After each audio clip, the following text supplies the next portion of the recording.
tikulandireni konse kumwe muli presentation yathu imene tikufuna tuone kuti ma pioneers ndi utatu wa Umulungu kodi amene anayambitsa mpingo umene amakhulupirira chani, kodi ndi chani chimene iwo amakhulupirira nkhani ya Umulungu. Ndiye ndi part 1 imene tikhale tikuona za zolembera za ma pioneers.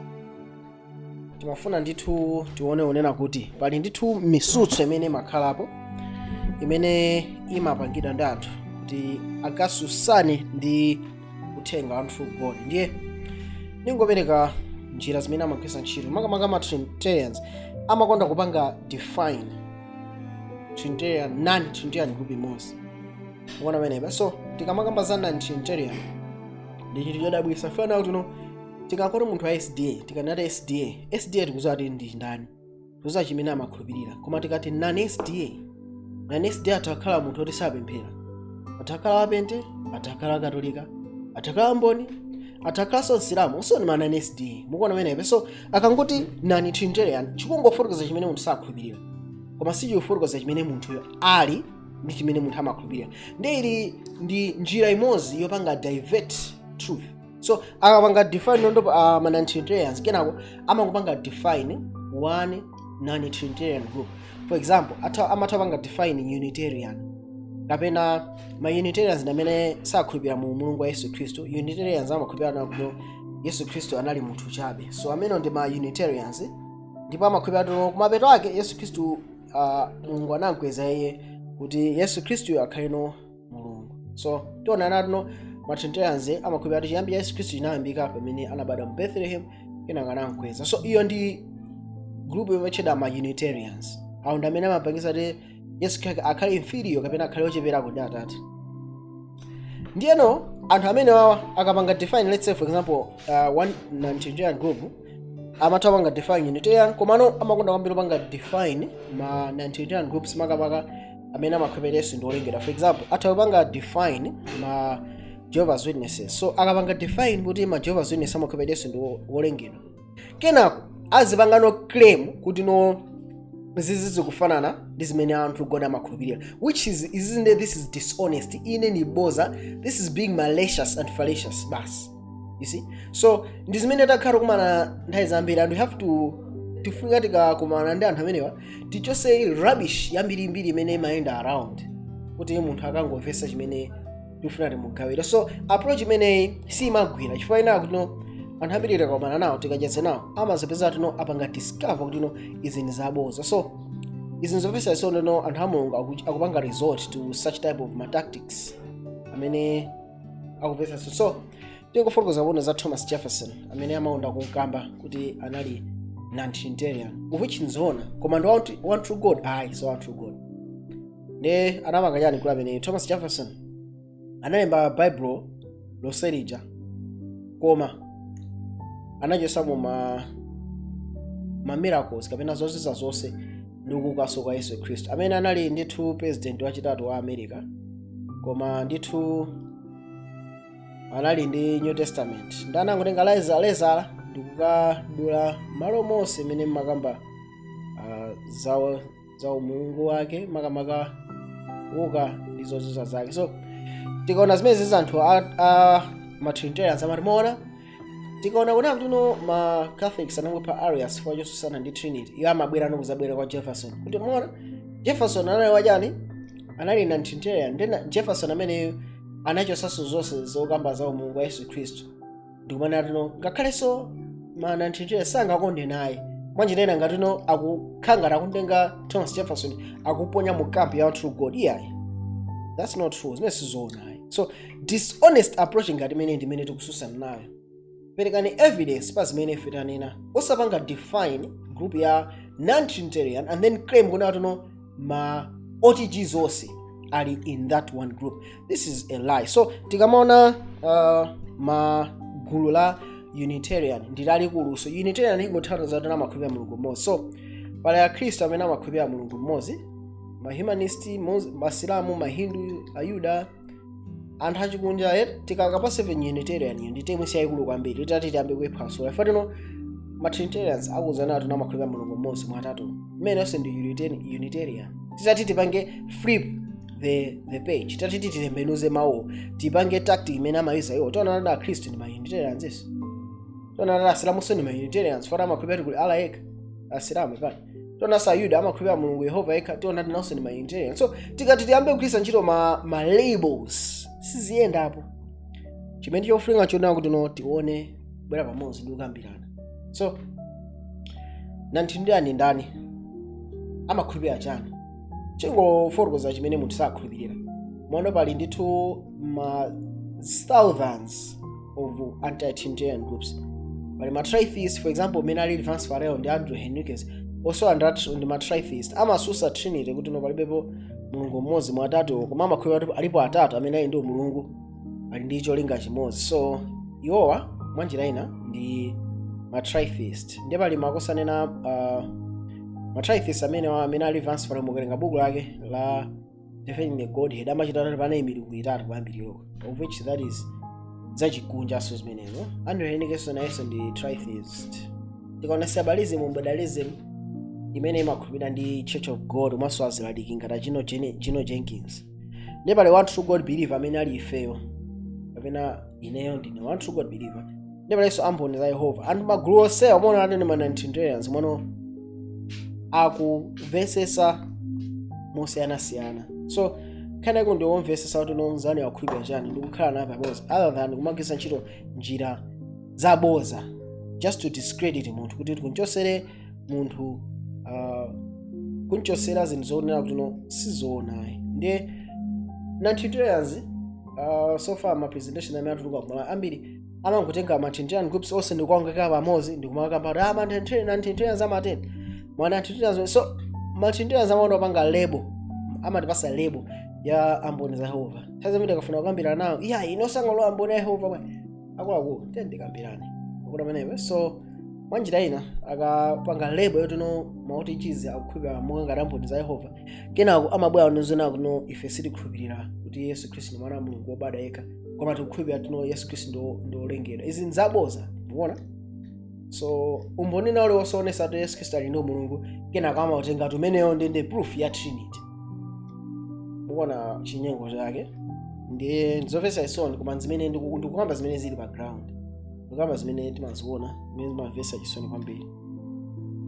Ndiye timafuna tiyambe ndi principles of prophetic interpretation.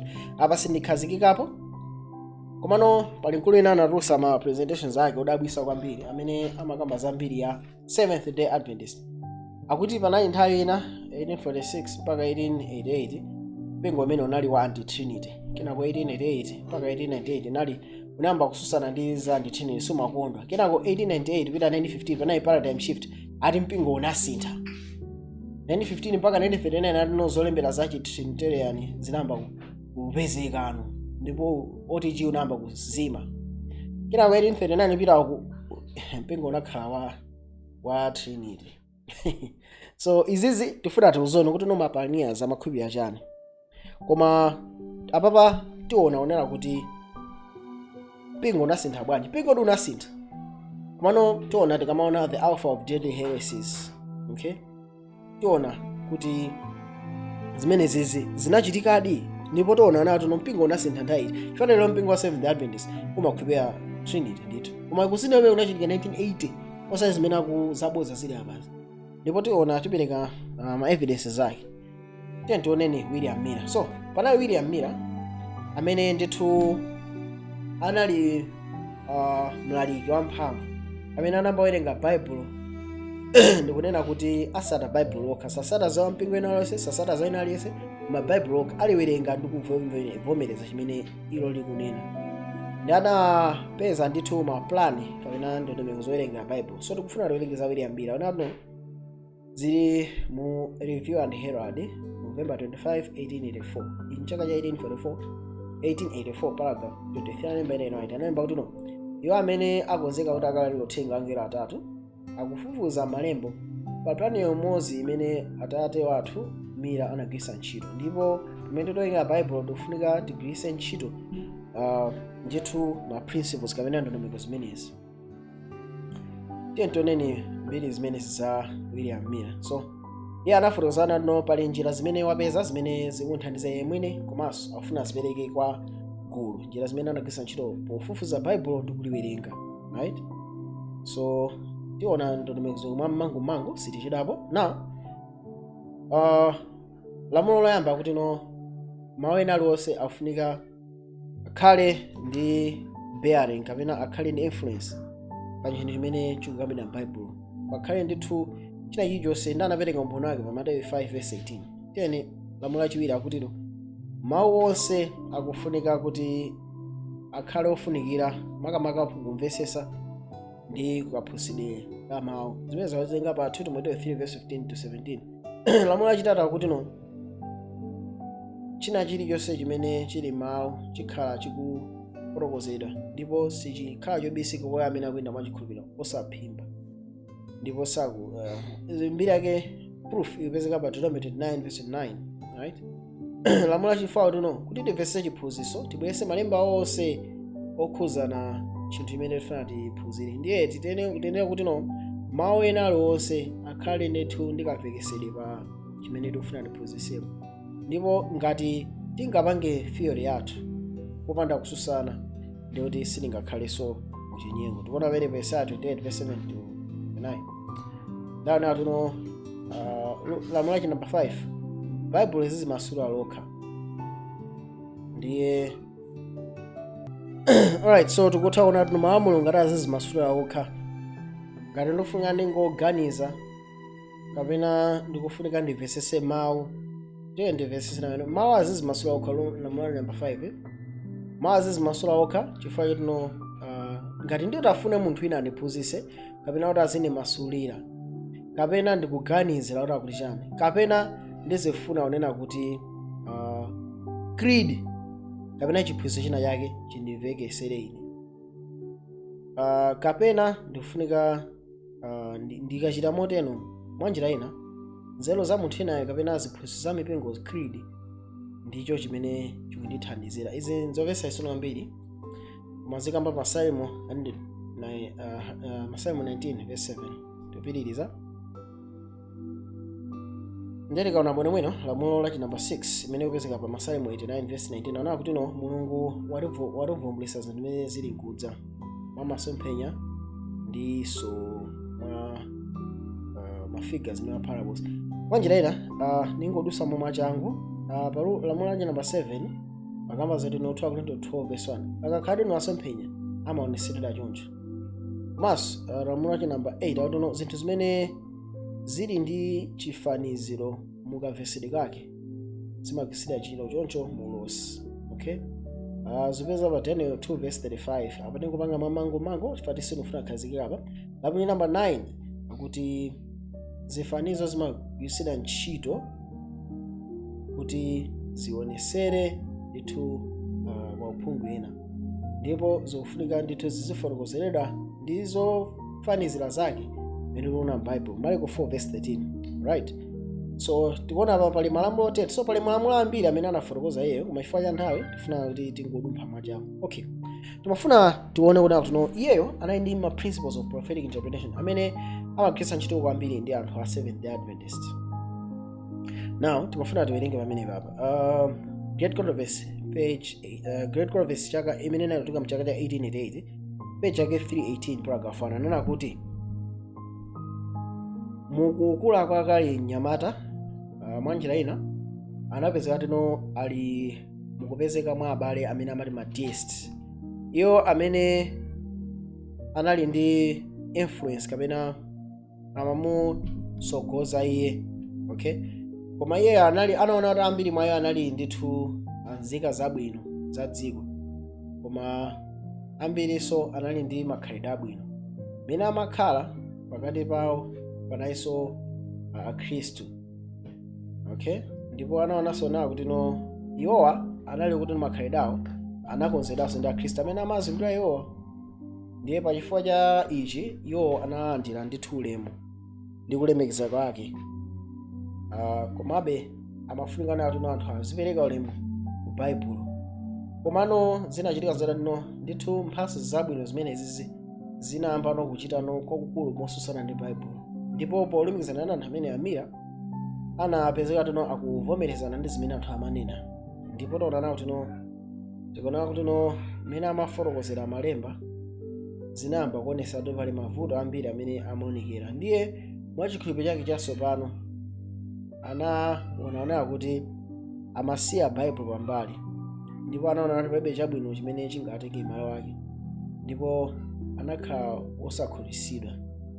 Ndipo anaona kuti anapeza kukhala ndi ziphunzitso zimenezi kwa zaka 12. Manafika zaka za 34 zimene anamulimbikitsa mtima ndi kumupasa iye kufika kuzindikira kuti ndi wochimwa. Ndipo anapeza ndithu muchikhulupiriro chake cha Buddhist sanapeze chiyembekezo china chilichonse ngakhale chimwemwe kupitirira mantha. Ndiye mu Great Controversy 19 paragraph 2 akunena kuti pano panengena kaona anabwerano ndikuzanena ndithu chikhulupiriro mwa chipembedzo chimene anachipeza chimene amadana nacho cha Bible, koma anthu amene amagwirizana nawo aja anayamba kubweresano ndithu zonse zimene misuso yonse imene iyeyo ankayigwiritsa ntchito kuti akaonesera kuti Umulungu sunauzire malemba. Ndipo iyeyo sanali okonzeka kuti ayankhe mafunso amene wawa, ndipo analingalira kuti ngati Bible lili chivumbulutso yakuchokera kwa Mulungu, ifunika kuti isamasusane ndi iyo yokha, koma kuti inaperekedwa kuti anthu akaphunzitsike, ndipo akufunika kunena kuti munthu akamvetsetse chophunzitsa chake. Ndipo anafunisisa kuti akawerenge malemba kwa iye yekha ndi kukamvetsesa kuti china chilichonse chimene kunali msuso chitha kulumikizidwa ndi kumveka bwino.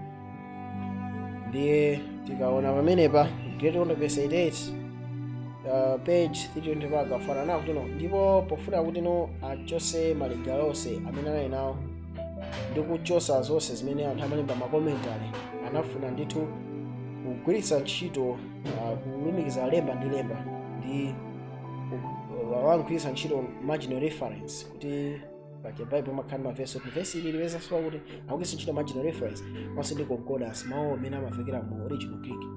Ndipo anapitiriza kuphunzira ndithu kuyambira Genesis mowerenga verse by verse osapitirira pena paliponse mpaka na pamveke. Ndipo anapeza anati ngati panali china chake chimene sichimaoneka, anayezona ati amafunika anenge pamenepo apa masulo ndi pamene pakuoneka kuti pabwinobwino makamaka kukhuzana ndi chimene amaphunzira. Ndipo anaona ati mawu ena ali osafunika akhale ndithu kamvekesere pa nkhaniyo imene akuifotokozera.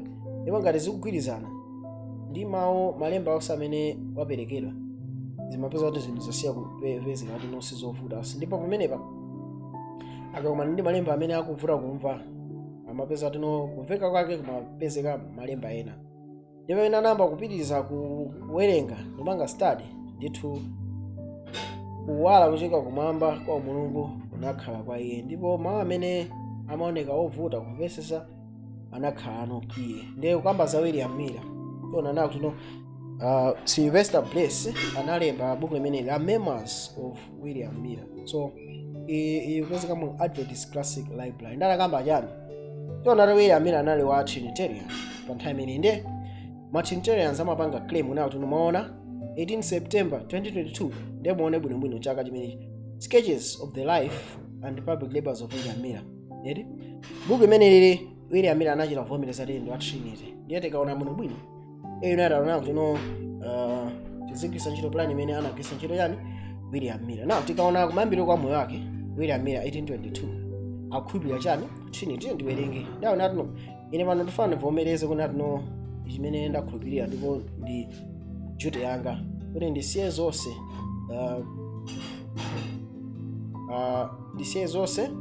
zimene abale anga anzanga ndi ana anga kuti ndipereke ndithu statement ya chikhulupiriro changa imene ikufunika ndi izikhala ndithu chochita changa.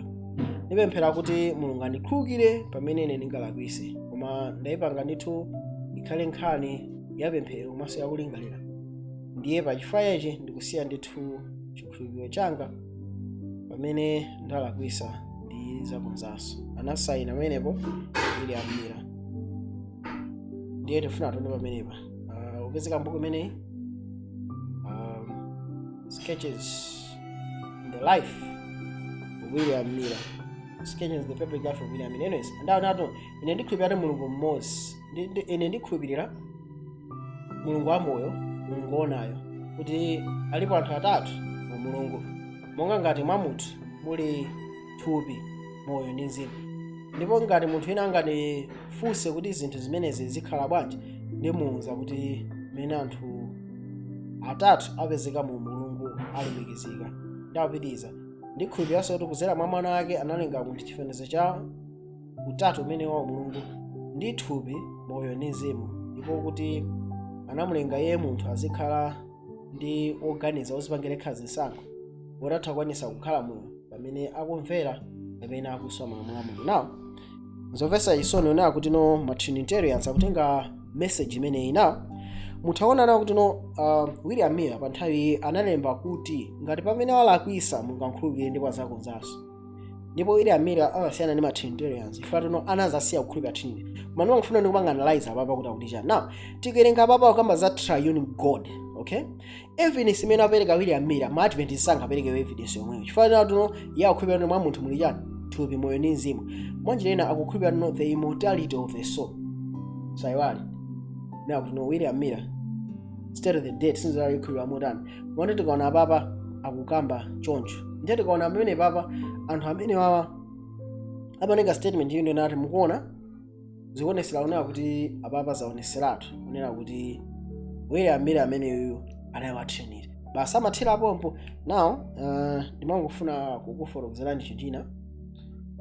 Ineyo mu zaka za 2000 nali ndili ku primary. Muona amenewe. Koma chaka cha 2004 nali form 1. Now munthu akangonenga mbiri yanga kuti nonkulu uyu mu 2000 nali ku primary ndikuthera pompo. Nomwe amene unalekereza la primary akhala kunama. Ngakhale zitakhale mbali yoona imodzi kuti nali ku primary. Koma rona no sinathera ku primary ndapitanso form 1. Mukuona amenewe. So mbiri ya munthu kuyenera pamodzi bokha ndikuitenga ngati chokhachi ndeti munthu kunama ndithu. Tikapeza pa sogolo la William Miller sanangokhabe mu chiphunzitso chimenechi mu 1822. Anayamba kuyenda ndi Joshua V. Himes, nkulu amene amanthandizira kupanga print. Now Joshua V. Himes anali Christian Connection.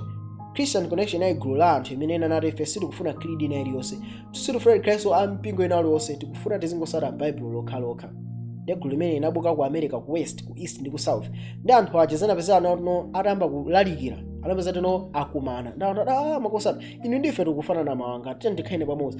Ndanaitcha the Christian Connection magulu awiri alanumizana pamodzi, gulu limodzi alinapitabe pambali. Komano anali anthu oti no ambiri mwayo ndi amene anazamba so the advent movement. Chifukwa iwo analibe mpingo ina iliyonse. Amangokhulupirira ngati chili Bible tichikhulupirire. Ngati mufuna mukhale pambali pathu mukhale mabada simasumano. Basi mwakhulupirira chokhachi. Nikona makosana ambiri Christian Connection anakana so Trinity anati zinzabo za mu Bible. Ndi Joshua V. Himes amachokera kuti ku Christian Connection. Tionanso James White, maso Joseph Bates anayisa ku Christian Connection. So Joshua V. Himes anayenda ndi William Miller. Kodi chikhulupiriro chake cha Trinity chinakhala momo pajere William Miller ananena kuti inenga ndalakwisa nzasinthaso statement ya faith imeneyi ikonza pepesa. Ndemone mmenemo Miller Works volume 1 views of the prophetic chronology, okay, imene inalembedwa ndi Joshua V. Himes mu chaka cha 1842. Now inaija sinalembedwenso ndi William Miller, inalembedwa ndi mkulu winaso mu 1822. So ndi maumboni anthu ena pokhuzana ndani ndi William Miller, right? So anafotokozera William Miller mmene zimene amakhulupirira za ndani za chikhulupiriro chake. Ndeti kaona paona tino m'bale wanga tifuna ndi kufotokozere ndithu ndendende wa zina zimene ndimakhulupirira monga mwa Chikhristu, ndipo ndifotokoza ndithu maganizo anga pa zinthu za Mulungu zimene ndinazipeza after ntawerenga mawu a Mulungu. Poona menepe so afuna atifotokozere ife zimene iyeyo anamva atawerenga mawu ndani a Mulungu. Ndeti atagwiritsa ntchito ma principles ake aja, right? Ndeti ndionene pamenepa akunena kuti ndeti kuona William Miller tikamona pamene pa page 33 m'munsi mwake akunena kuti ndikhulupirireni Mulungu Tate wa Ambuye wathu Yesu Khristu amene ali mzimu apezeka pena paliponse ndi wanzeru waukhala nayo mphamvu yonse monga ngati mlengi amene amatisunga amene amakhala mwa iye yekha. Ndikhulupirira kuti ndi woyera ndi wolungama ndipo ndi wabwino. Ndapitiriza nena kuti ndikhulupiriranso Yesu Khristu amene ali mwana wa Mulungu, wakukhala nayo thupi monga mwa maonekedwe a munthu, amene ali ndi umulungu mu chikhalidwe chake, amene ali ndi umunthu mu munthu wake, amene ali ndi umulungu mzochitachita zake ndi mphamvu, ndiye ndiye mpulumutsi wa anthu ochimwa, ndiye wansembe wa Mulungu, ndiye amene ali khala pakati pa munthu ndi Mulungu, ndipo ali mfumu ku Zayoni, ndipo adzakhala pa anthu ake, amene ali Mulungu nafe nthawi zonse. Mzimu wa Mulungu wamkulukulu uli mwa iye, ndipo mphamvu ya wamkulukulu yapatsidwa kwa iye. Anthu a Mulungu wamkulu agulidwa ndi iye, ndipo ulemerero wa wamkulukulu udzakhala ndi iye, ndipo ufumu wa mkulukulu uli mwa iye. Ndiye tikaona amene pazikuveka mwa trinity kwa inuyo, tonaona kuti pakupita pa nthawi William Miller ndithu anapitiriza kuwerenga ndi atiuza afena kuti amafuna avekese ndithu zimene amakhulupirira za zinthu zimenezi. Apa sitikuonapo William Miller akukhulupirira za trinity. So kuyambira 18 tiona Joseph Himes anakhala ndithu akugwira ntchito ndi mkulu ameneyo kuyambira mu zaka za 1839 mpaka mafika 1844. Atayamba kucheza ndi mkulu amakhala limodzi kwambiri, ndipo pa nthawi imeneyi William Miller anazitaya za trinity. Zikuonesa kuti atakumana ndi Joseph Himes ndiyamba kulalika uthenga amenewo, anafika poona anati ineyo izi sizikupanga sense yani, za trinity sizikupanga sense. Mano William Miller anazakhala no believer wa one true God. So ngati tikuvesera right, tikagwisa ntchito ndondomeko zimene William Miller anagwisa ntchito, tipanga arrive ku one true God. Izo ndiye zoona zake,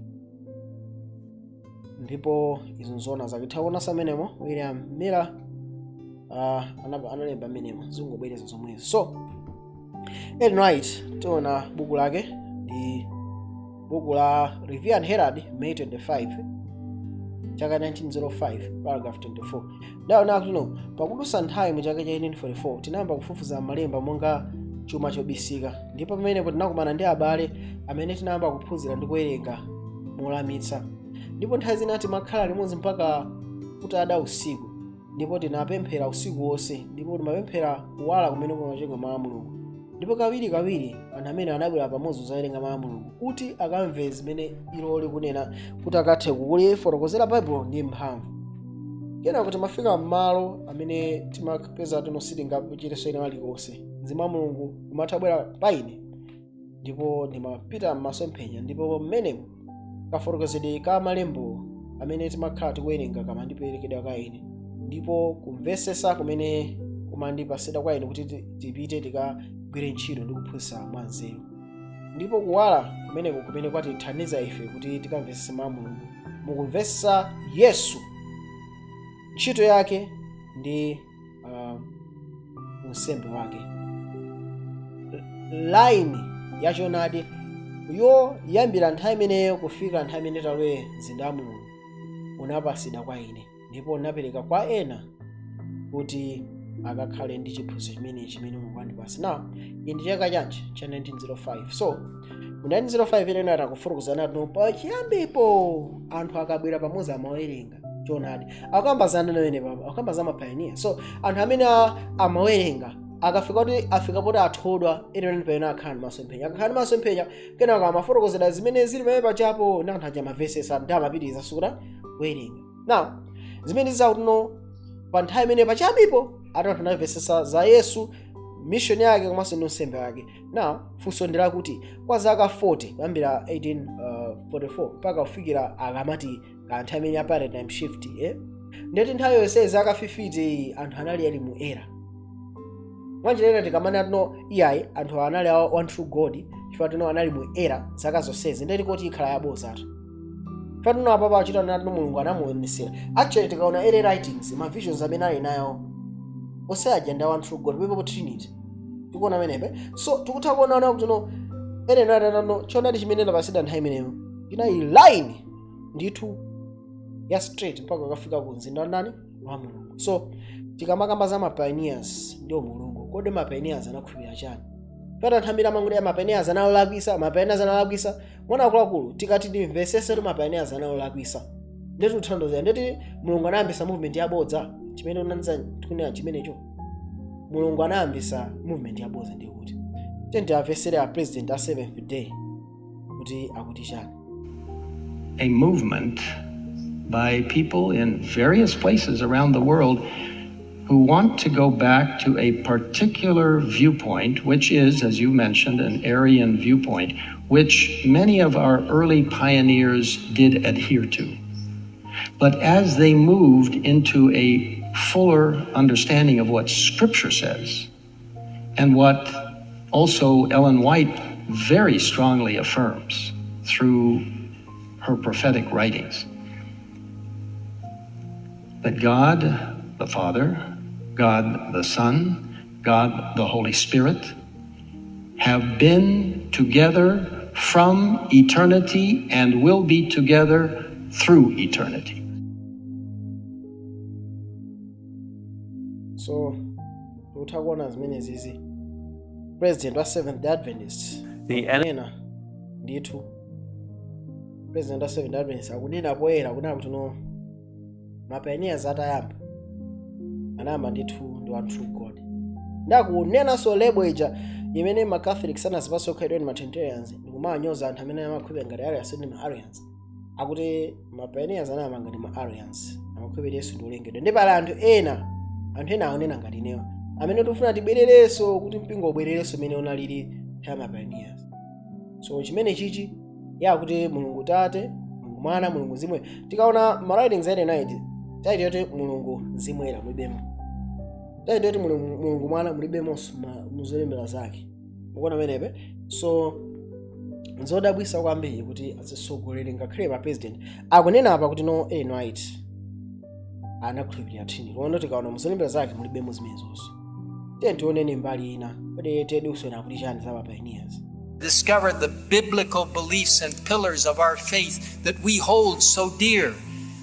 These dedicated pioneers right here in Battle Creek and elsewhere, in simple faith, took the Bible as it reads, even when it led them away from some of the most widely accepted errors popular in the churches of that day. They are our landmarks and pillars of our faith, developed by humble, dedicated pioneers. Those pillars must not be moved.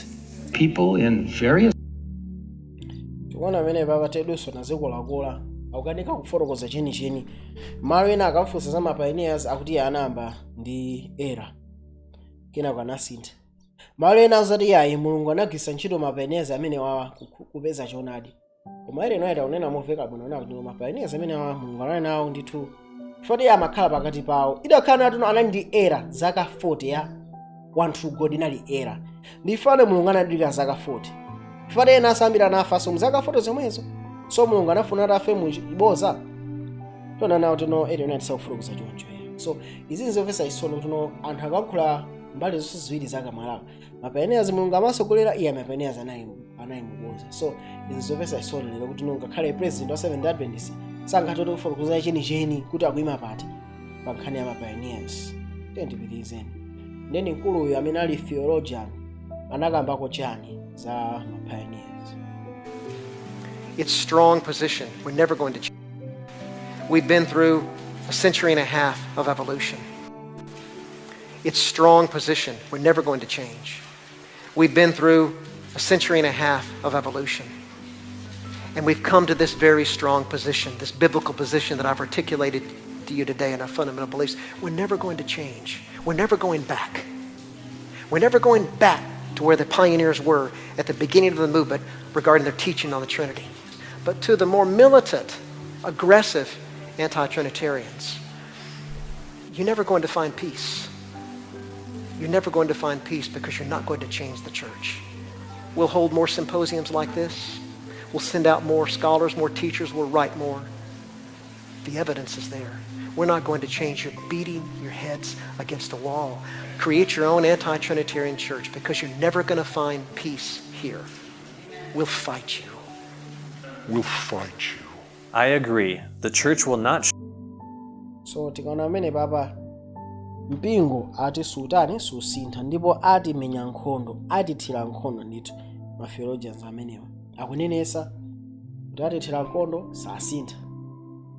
Lezi nzomvetsa isono na kuti ndithu azisogolera amenewa apanga kuti amenye nkhondo. Koma Ellen White anena kuti chani? Ellen White, Manuscript Releases, Volume 3, page 413, 1905, anena kuti no, zikhulupiriro zimene zili zathu zimene zatipangisa ife chimene tili ife ndithu zazikidwa mozama. Mfundo chokera mfundo ina yafotokozedwa bwino, ndipo abale onse anabwera mu chikhulupiriro chimenechi, ndipo gulu lonse la anthu okhulupirira analokezera mchonadi. Analipo ena amene anabwera ndi ziphunzitso zodabwitsa koma sitimopa kukumana nawo, ndipo ichi chatipasa ndithu mavekesedwe abwino amalemba kuzera mwa Mzimu Woyera. So Ellen White anati anthu samopa kukumana nawo. Ine nthaunena ikunatu no matrinitarian zambiri akumalani ndikazi akoloko tendi kumane amakana ati zakumana nthawi ina ankhani mene ndisaidishi nkhani mene iyayi ere akwaku mapa ine samopa kumana ndi munthu akamapa kumana ndi nzake amakhali ali ndi bodza ndakuopa kuti akhulupirira chonadi. Mizi zomvetsa isono tendi vizenepa akuwelemba menemo Ellen G. White, Counsels to Writers and Editors, page 52, anena tuno monga anthu tikufunika tigwirisirese zonadi zamuyaya amene zadusa mu mayeso ndi zoyesera, ndipo tikufunika tigwirisise ndithu mapilala a chikhulupiriro chathu zimene zili ndondomeko zachonadi zimene Mulungu atiwululira ife. Zokhazi ndiye maziko athu abwino zimene zatipanga ife chimene tili, ndipo kudusa kwa nthawi sikunasinthe kufunikira kwake. Izi akulemba mu 1904 akuti zimene tazikhulupirira sizikusintha iya. Dedicated amenepa early writings Superman Ellen G. White akama Testimonies for the Church volume 3 page 390 mas 321 analemba zimene 1873 aona kuti no ndinaona kuti no Mulungu anakhumudwa ndi ena amene ndinaona kuti Mulungu anakhumudwa ndi kaonekedwe kena kapene ena ali nako mokhuzana ndiyo amene agwira ndithu nkhondo yaikulu kwa iwo, ndipo amene anakumana ndi zolemetsa amene uthenga umayamba, ndipo anapita mwamphamvu kugwira ntchito. Anthu amenewa akale ma pioneers amene alema ndi zolemetsa ndi zokhumudwitsa, amene anthu ochepa anali ndithu okonzeka kuti akonzese. Amene wawa Mulungu amachitira nsanje ndi kuwasamalira ndipo aonesa ndiwo ndi okhulupirira, ndipo Mulungu ali okhumudwa ndiwo amene ali okonzeka kuti akapeze ndi cholakwa ndiwo, makamaka kwa iwo anthu amene ali atumwi a Mulungu ndipo akalamba ndithu mukuchita ntchito ya Mulungu ndi kuyipereka chonadi cha lero. Anthu ambiri lerolo mwanjira ena amene akufotokoza Ellen White Mulungu atakhumudwa ndi ma Trinitarians amu Seventh-day Adventists fana kuti no iwowa akumasusana ndi ma pioneers amene anakalamba mu chonadi. Ma pioneers nthawi amene 1873 anali a one true God, mpingo sunasinthe amene mulali Ellen White ali moyo. So tikuona amene pa Genesis 1:26 atuno Mulungu anati tipange munthu chifanizo chathu. Kodi ma pioneers anakamba kuchani za verse imeneyi? Mulungu anati tipange munthu chifanizo chathu. Tiye tiyambe kuona James White akuti chani mu buku lake The Law and the Gospel page 1 chaka 1870 atuno Atate ananena kwa mwana wake. Atate ndi mwana anali amodzi mu chilengedwe pano ndi mu chipulumutso, ndipo ananena Atate kwa mwana tipange munthu chifanizo chathu. Ndithu nyimbo yogonjesa ya anthu amene azawombolera ikunena kuti no iye amene wakukhala pa mpando ndi wakwamana nkhosa. Amen. So mwanjira ina nyimbo ya anthu ogonjesa izakhala kwa iye amene akukhala pa mpando ndi kwa iye amene akukhala pa mpando pamanja wake ndikuti ndi Yesu Khristu amene ali nkhosa. So mwanjira ina James White sakhulupirira za utatu wa Mulungu iye. Tendo na amene pankula amene S.N. Haskell akuti chani Story of the Sea of Patmos page 93 ndi 94 chaka 1905 akuti chani ndithu utawaleza umene unaoneka mitambo ndithu ndi chimene chimazinga mpando wachifumu kuyambira nthawi za nthawi, ndipo mu nthawi zapitazo zimene kwa munthu malinga ake sangathe kuzimvetsa, Atate ndi Mwana anali awiri onse analipo okha awiri. Yesu Khristu kapena Khristu anali woyamba wobadwa wa Atate, ndipo kwa iye Yehova anamuululira plani yoti akalenge chilengedwe chonse. Plani ya chilengedwe cha mayiko inamasulidwa, ndipo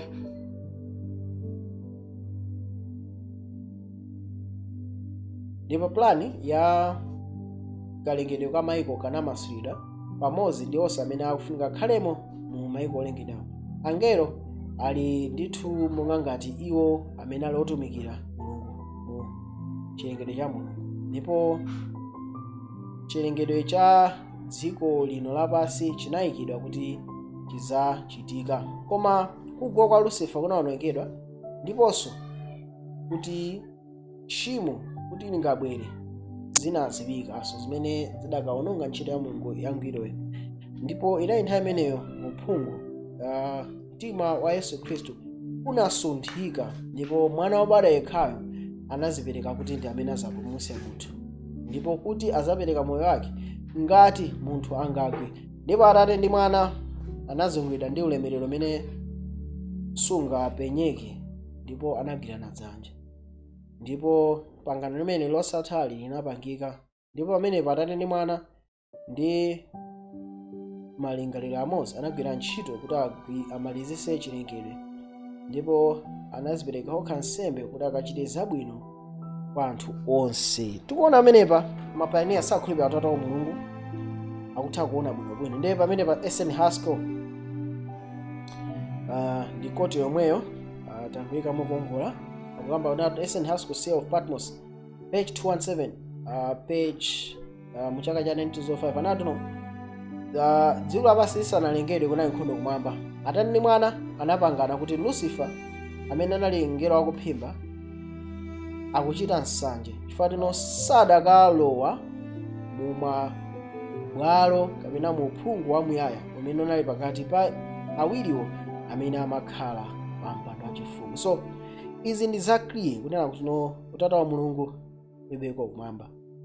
So lift him up, page 18 paragraph ana kuti wolenga wankuluyo anayitana anthu onse okhala kumwamba kuti akapereke ndithu ulemerero wapadera pa mwana wake, ndipo mwana ameneyo ndi amene amakhala naye pa mpando wachifumu ndi Atate, ndipo angelo onse akumwamba anazungulira iwo, ndipo Atate anawuzidira iwo kunena kuti zinayikika ndi iwo okha kuti Yesu Khristu mwana wake ndi ofanana ndi iwo, ndipo pamene pali iye pali ndithu kupezeka kwa iye Atate, ndipo mawu a mwanayo afunika azimvedwa mwa msangamsanga chimodzimodzi ngati mawu a Atate, ndipo mwa mwanayo anapereka ndithu ulemerero wonse ndi ulamuliro wonse wa azakumwamba.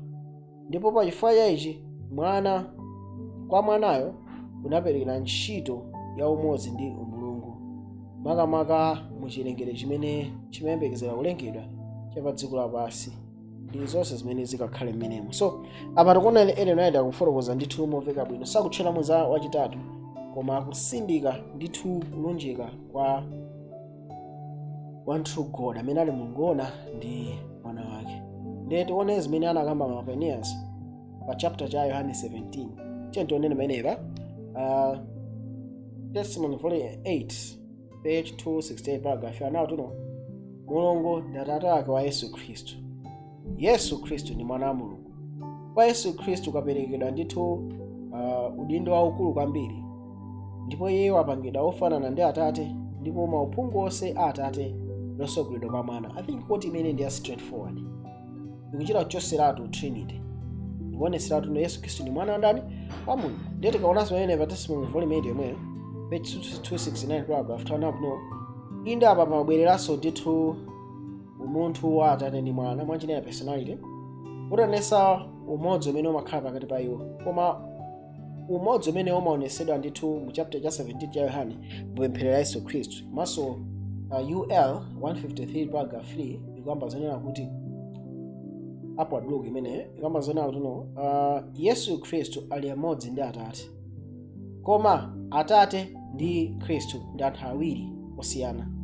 Mukawerenga pemphero la Yesu Khristu mu chapter cha 17 cha Yohane muona nati mfundo imene yaonekeradi kotheratu kwa ife. Mwanjira ina awiriwa, mmodzi ndi Atate, wina ndi Mwana. Ndiye Yesu Khristu akukuonesera kuti ndi Mwana wa Mulungu ene anaenda kusindika pa mfundo imeneyi. Tikaonanso kula amene J.H. Wagner amene anali bambo aka E.J. Wagner akulemba anayimba mbuku awo page 168 mpaka 169 akuona kuti kulekana kumene kuli pakati pa Khristu ndi Mulungu woonayo ndi kumene kuonekera kwambiri mawu a Mulungu mu Yohane 17:3. Dakakuzeni inu Mulungu anayekhale ndi Yesu Khristu amene munamtuma.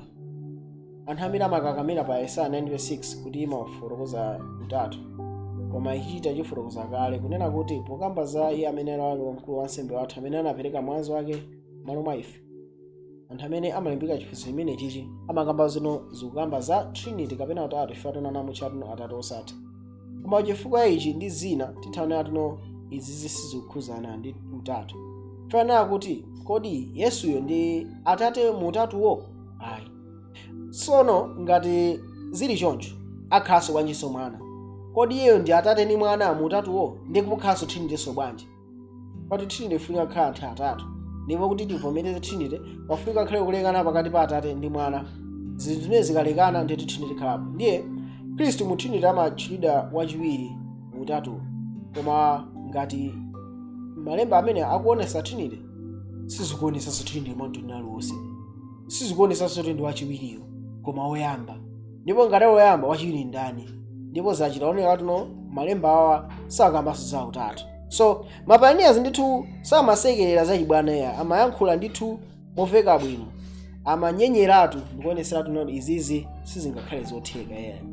Ndiye tikutha kuona meba munthu wankulu mwamuna wake Ellen White, James Springer White amene akulemba mu Life Incidents page 343 page 168. Nwakufuna ngovomereza ndatuno mukaona mapeji amene mapioneers amalemba mukakhala ndi Ellen White state mupite mbali inaka mapioneers mondatuno mapioneers amalemba mabuku akuluakulu amawerenga ndithu. So tiwonene wene akuti no Yesu anapemphera ndi ophunzira ake kuti akakhale imodzi ndi Atate wake.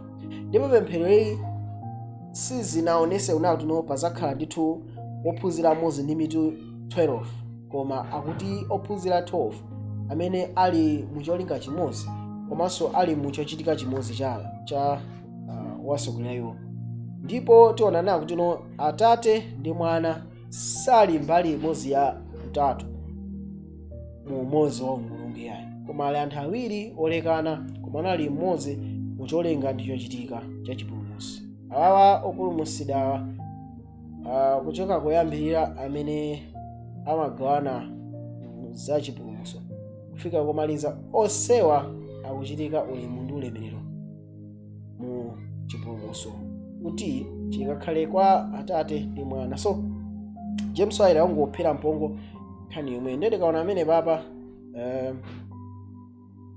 discussion between Samuel Bell and Flood on the Trinity page 38 anawo tino tikaona malo ena onse achipangano chisapano tithawukamba za Atate ndi Mwana kuti amayimirira anthu awiri. Ndipo tikaona chapter cha 17 cha Yohane ndichokwanira kuti chikasokoneze ndi kutsutsiratu uthenga wa Utatu umenewu. Ndipo popitira ka 40 mu chapter chimodzi Khristu akamba za Atate wake ngati munthu wina osiyana ndi iyeyo.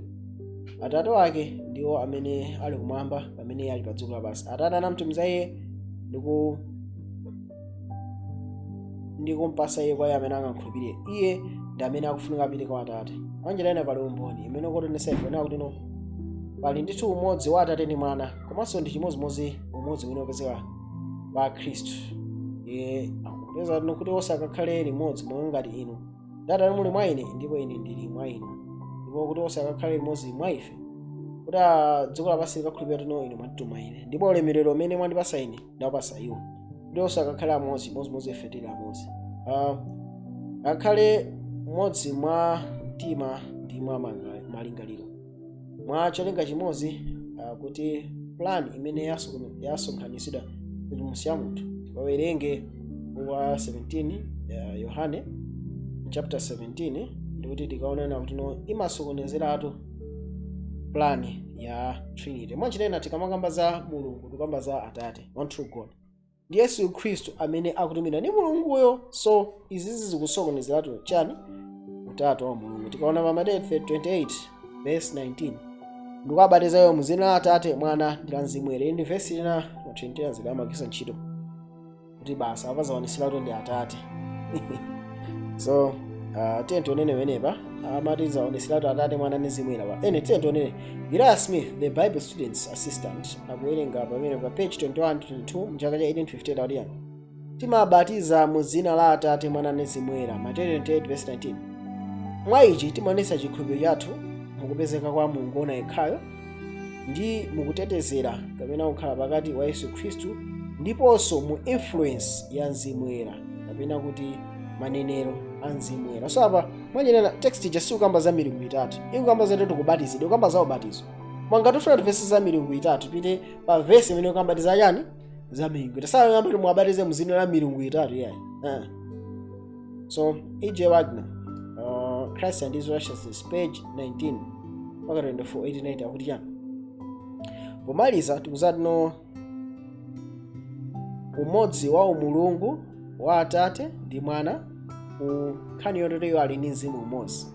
Paulo atamaliza onera kuti no iwo amene ali mu thupi sangathe kukondweretsa Mulungu, apitiza onera kuti no koma ine simuli mu thupi koma muli mu mzimu, ndipo ngati muli mu mzimu ndipo mzimu wa Mulungu ukhala mwa inu, nawo munthu ina alibe mzimu wa Khristu sali mmodzi mwa iye, Aroma 8 verse 9. Apa tipezana no Mzimu Woyera ni mzimu wa Atate, ni mzimu wa Mulungu ndi mzimu wa Khristu. So apa very clear E.J. Wagner akumasulira kuno kwambira kuti no mzimu ni mzimu wa Atate ndi wa Mwana. Tinaona kale zimenezo pene timaona utatu wa Mulungu mu trinity muphunziro ambuyo. Ndiye tikuona samene pa M.C. Wilcox, Question and Answers gathered from Questions Corner Dependent on the Signs of the Times, page 181, 182, muchaka cha 1911. Tikuona wenepa aona no ku impartation kapena kupereka kwa mzimu ndi kupereka kwa mzimu wa moyo wa Khristu. Ichi nchimene chimamangisa Yesu Khristu apezeke pena waliponse, ndipo mzimu umabwera ndi kupezeka kwa Atate ndi Mwana, personification. Komano sumabwera ngati wapawokha. Ndipo sitimozedwa tipemphere kwa mzimu koma tikupemphera kwa Mulungu kuti atipatse mzimu. Ndipo sitimapeza malemba ena aliwonse mapemphero kwa mzimu koma timapempherera kuti Mulungu atipatse mzimuyo. So izi zizingocrashira to trinity kuti sikupembedza mzimu Woyera ya sikupembedza Mulungu mzimu, koma tipempha Mulungu atipatse mzimu wake, ndipo mzimu ukabwera umakhala menemo mukupezeka kwa Atate ndi Mwana. Tione mmene pa mapakonda so abale kwambiri Mateyu chapter 3 verse 16-17 pamene amatoza ndipo pamene Yesu Khristu anabatizidwa ndi kutuluka m'madzimo, taonani ndipo miyamba inaseguka kwa iye, ndipo anaona mzimu wa Mulungu akutsika notera pa iye ndi kuwala pa iye, ndipo naona mawu anamveka kumwamba anati ine mwana wanga wokondedwa mwa iye ndikondwera. So pamenepa Mateyu 3 pabatizo papa anthu amaunda kunena ndi trinity imeneyi. Koma tione kuti panali trinity pamenepa eno aita kuti chani pa nkhani imeneyi. Tiona amenepa akamba zoti no Observe Ages page 113 akuna kuti no angelo sanamveko pemphero la Atate, anali ofunisisa kuti abwere kwa pulumutso ndi uthenga wa chitsimikizo ndi wa chikondi. Koma ayi, Atate yekha atumikira kwa Mwana wake, kuchoka ku mpando wake wachifumu unatuluka kuwala ndi ulemerero wa Mulungu, ndipo miyamba inatseguka, ndipo kuwala kumeneku ndi ulemerero kunachoka ndithu kunabwera mongati mmene chitira nkhunda, ndipo kunaoneka ndithu mukuwala kwa golide, ndipo anthu omwe pamenepo anagwira ndi mantha ndi kuzizimuka. Ndipo ulemerero umene unakhala pa Yesu Khristu unali lonjezano la Mulungu kwa ife, ndipo zikutuza ife za mphamvu ya pemphero kuti mmene mawu a munthu atha kupezekera kupaveka kukhutu la Mulungu, ndipo mapemphero athu nthawi zonse amapezeka kulandirika mu bwalo lakumwamba. So apapa anthu ambiri makamaka ma Trinitarians amene amalembika onati Ellen White anayi Trinitarian verse chapter chisama chikonda apapa clear akuti no ndikuwala kumene unachoka ku mpando wachifumu wa Mulungu ndikuwala. Tiona sona no Yesu Khristu pamene anali mu ulemerero atapita kumwamba atazidwa ndi Mzimu Woyera. Machitidwe chapter 9 verse 1 mpaka 5 ndingoti pamene anakumana ndi Saulo tionana kuti kuwala kunatsika, ndipo kuwala kumene koko Saulo sanaonenso kuti wachita bwanji, anagwa pansi anamva kuyankhula kwa Yesu Khristu. So zatino Yesu Khristu atakankhulanso ndi ife chimodzimodzi ena Atate analankhula ndiye. Koma chimene sangalatsa pachinatu chikuchoseratu trinity ndikuti ife pamene tikuyankhula mupemphero Mulungu akutimva, Mulungu amamva mapemphero athu, simungati amene. So ichi nchokondweretsa kwambiri. Eno ayi tikufotokozera za pa Yohane chapter 3 imene sikukamba za trinity yayi, koma mafilimu ndiwo amene amaonesa kankhunda amene munthu wachitatu. Kuti tioneno nawo tuno tikamakamba Yohane 14:16 Nkhoswe ina, kodi nkhoswe ina ndi yani? Tionene mene pa Manuscript Releases volume 14 page 179 paragraph 12 yani. Sizofunika kuti ife tikadziwe ndi kufotokoza za Mzimu Woyera kuti ndi chani. Khristu akutuza ife tuno Mzimu Woyera ndiye nkhoswe amene andi nkhoswe ndiponso ndi Mzimu Woyera. Ndautuza ife tuno mzimu wachoonadi kumene Atate atuza mzimu wake, ndipo zapemphera kwa Atate ndawo zakupasani inu nkhoswe zakhale ndi inu nthawi zonse. Inde mzimu wachoonadi umene dzuka pasinga ndile ife simuona iye ndipo silimudziwa iye, koma inu mumudziwa iye ife takhala ndi inu ndipo azakhala mwa inu. Ichi chikuyimira kupezeka ponseponse pa mzimu wa Khristu umene umatchedwa nkhoswe. Mwanjerena nkhoswe ndi mzimu wa Yesu Khristu, omnipresence of the Spirit of Christ. Kapena nkhoswe ndikupezeka wa Yesu Khristu ponseponse. So ichi chimene chikuthandiza sikukamba za third person of the Godhead, kapena sikukamba za utatu wa Umulungu. Tiona tikamwana ma quotes iron white kodi ankathandizana kamakamba za third person of the Godhead. Tiona kuti zimathandizana koma sizimathandiza za third person imene timamveserera lero. Iyo ndi Old English to mean omnipresence.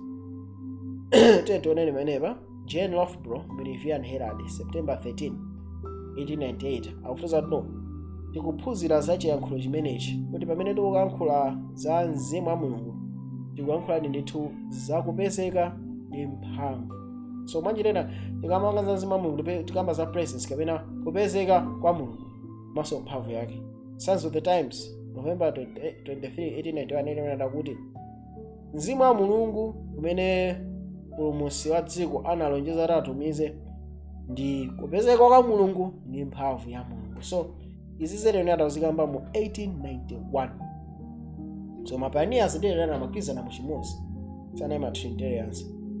Pamene mkulu ameneyu Loughborough akupitiriza kufotokoza pamenepa November 1861 paragraph 1 to 11 Moravian Herald akuti chani sizanzeru kukamba za atatu kukhala mmodzi kapena mmodzi kukhala atatu, kapena amene anthu amafotokozera ndi Mulungu mu Utatu, kapena atatu mmodzi wa Mulungu. Ngati Atate, Mwana ndi Mzimu Woyera ali onse Mulungu zitha kukhala milungu itatu. Fatino 3 times 1 si 1 koma 3, ndipo siyupezeka nzeru ina iliyonse kuti iwo ndi amodzi kapena ndi munthu mmodzi pamene anthu ena za utatu umene Trinitarian. So Loughborough ndithu anasusana kwambiri ndi utatu wa Mulungu umenewo ndipo sanasekerere bweya. Tikaona pamene za Pages page 166 paragraph 200 no Yesu Khristu amene atumika ukachisa kumwamba ali ndithu kutumikirabe kudzera mwa Mzimu wake pa atumiki ake mpingo wake pa dziko lapansi. Iye ngakhale wasiya kuonekera m'maso awo ndithu lonjezano limene analipereka pamene amachoka ananati ine ndili ndi inu nthawi zonse ngakhale ku chimaliziro wa dziko lino, Mateyu 28:20. Ndipo pamene akuperekera mphamvu yake kwa atumiki ake kucheperekako, mphamvu yake ndi kupezeka kwake kuli ndi mpingo wobe. So za Pages page 166 paragraph 2 kungofotokozera momveka muno ndi Yesu Khristu amene atumika kumwamba monga ngati mwana wa munthu, koma kudzera mwa Mzimu wake ali ndi ife. So izi zizongochoseratu kuti pali ndithu third being. Right? Tionene Moravian Herald May 19 1904 kuti Yesu Khristu ananena atauka kuti adatumiza mpingo wake ngati korona wa zonse mphatso zimene ankapereka anaka za Nkhoswe amene amafuna azalenge malo ake. Nkhoswe ameneyo ndi Mzimu Woyera amene ali so wa moyo wake kapena moyo wa moyo wake. chimene chili chothandizira mpingo komanso ili kuwala kwa moyo ku dziko.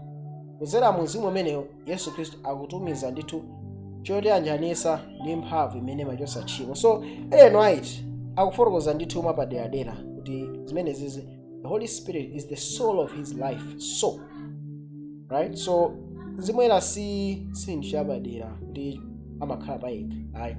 So tikaona mwamphumphu kodi position ya mapioneers pa nkhanizi inali yoti chani. Tikaona mu SDA yearbook kuyambira 1889 mpaka na 1891 tiona nawo tino ma-Adventist anafotokoza zimenezi mu SDA yearbook. Analo monga amene nafotokozera ma-Adventist tilibe ndithu zikhulupiriro zimene timayesera anthu m'mabaibulo lokha. Komabe tili ndi ziphunzitso zina zimene zinalongosoledwa mwathunthu zimene zimalozera kuti chikhulupiriro chathu. Kwa chifukwa ichi timakhala okonzeka kuti tikapereke ganizo pa zimene timakhulupirira ife. Kwa ina aliyense apangatifunsa ife. Ndipo zinthu zinazi zimene zingatengene ngati samale ya zinthu zimene timakhulupirira. Komanso zinthu zimene gulu la ambiri limazikhulupirira monse. Tiye tione pa zimene amakhulupirira. Point number 1 zimene zimapezeka ma Adventist yearbook kwambira 1889 mpaka 1914. So mpaka 1914 zimene zimapezeka mabuku aja Adventist ati kuli Mulungu mmodzi amene ali wauzimu komanso ali ndi munthu komanso ndi amene analenga zonse, ali ndi mphamvu yonse, nzeru zonse, komanso ndi amuyaya. Ali ndi nzeru zamuyaya, ndi woyera, ndi wachilungamo, ndi wabwino, ndi wachilungamo komanso ndi wachifundo, sasinthika, ali pena paliponse kupezeka mwa iye omuyimirira zimwera. So tikuona amene Masalimo 139 verse 7 sakambapo za Umulungu akukamba kuti pali Mulungu mmodzi amene apezeka pena lonse ndi mzimu wake. Ndiye tioneneni pang'ono penapo funda namba 2 ikuti bwanji kuti kuli Mulungu pepani tifuna amati kuti kuli Ambuye mmodzi Yesu Khristu mwana wa Mulungu mwana wa Atate wosatha, ndiye kudzera mwa iye analenga zonse ndi kudzera mwa iye zonse zigwirika. Point number 3 kuti malembo a chipangano chakale ndi chatsopano anakuzidwa ndi Mulungu ndipo amalandira ndithu iwo vumbulutso la mphamvu la chifuniro chake pa munthu, ndipo ndi anthu okhawo, malemba okhawo amene ali osalakwika achikhulupiriro. Ndi zimene zikuoneka mu Fundamental Principles ya Seventh-day Adventist page 147.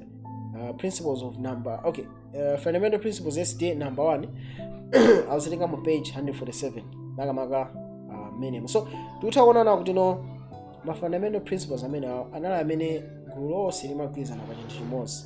Gulu lonse limakhulupirira the one true God mpaka na 1914 mapitirira uko. Tiona nazo zimene zinachitika nchani kuti mpingo usinthe.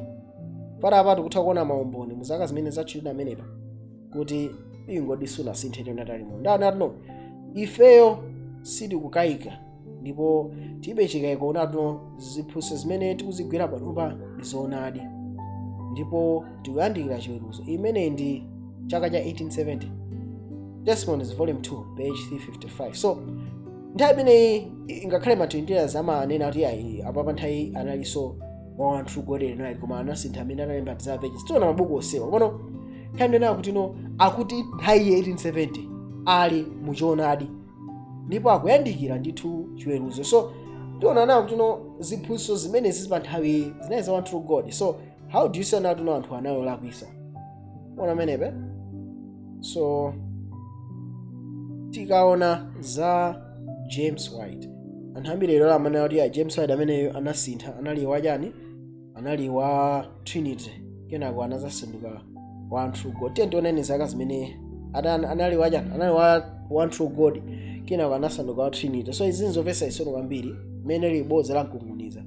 Tikamana James Springer White anakhalapo mu 1821 mpaka 1881 ndamene amatchedwa ngati Apostle Paul wa uthengawo. Mwachinena ndamene anagwira ntchito yayikulu kwambiri, komanso analinso mlaliki, anakhalanso ndithu moyo makamaka anayamba ndi Millerite movement, anayenda ndi achina awiri ya Miller ndikuyenda nawo mpaka kufikira umene mpingo wa Seventh-day Adventist umakonzeka.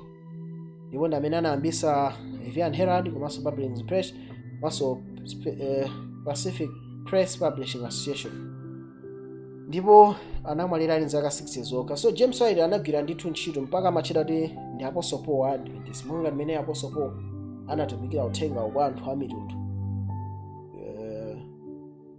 James White amene amalalika kwambiri uthenga wa Adventist makamaka kwa anthu. Ndipo panali buku limene limaponyera kuti ati personality of God imene alemba James White imene mati perg okaipanga in short ati personality of God imene muli trinity. Ndete tioneni imene personality of God tikaona malo amene kabuku amene katayika yelo mutiwerenga mmenemo in page 3 anawo tuno apa ndithu pali ndithu kuvesera kwa anthu awiriwa, Mulungu Tate ndi mwana ake Yesu Khristu amene akana umunthu ndipo kuonesa onera kuti pali awirani iye amene akana umunthu kuti pali ndithu kulekanitsana kwa anthu awiri athawiringanso Daniel. Komano tikaona molumikizana ndi vesi imeneyi tiwerenga onera tuno zimene ananena atume okamba zokuti mwana ali mchifaniziro cha atate wake. So afutuza tuno Yesu Khristu ali mchifaniziro, tikamakamba za image timabweranso makamaka Genesis 5 tuno Adamu atakhala mwana ake, mwana ake anakhala mchifaniziro yake. Tikasika musu pa objection akunena tuno Mulungu ndiye mzimu. Ndakupitiriza unena kuti angelo ndi mizimunso, koma amene anakumana ndi Abrahamu ndi Loti anakhala pansi ndi kudya ngakhale ali mizimu. Mulungunso ndiye mzimu. Wanjerena pokamba za Mulungu ndi mzimu, tikamakamba Mulungu ndi mzimu tikamba kuti Mulungu ali ndi thupi la uzimu. Tikaona pa 1 Korinto chapter 15 ino ndine tikazapulumutsidwa zakhala ndi matupi a uzimu, matupi amene angachite zinthu zina zimene thupi lathu la mwazi singachite, ndi thupi la uzimu. Koma ngakhale Mulungu ali mzimu, ngakhale angelo ali mzimu, Mulungu ali ndi mzimu umene umachita mzimu woyera.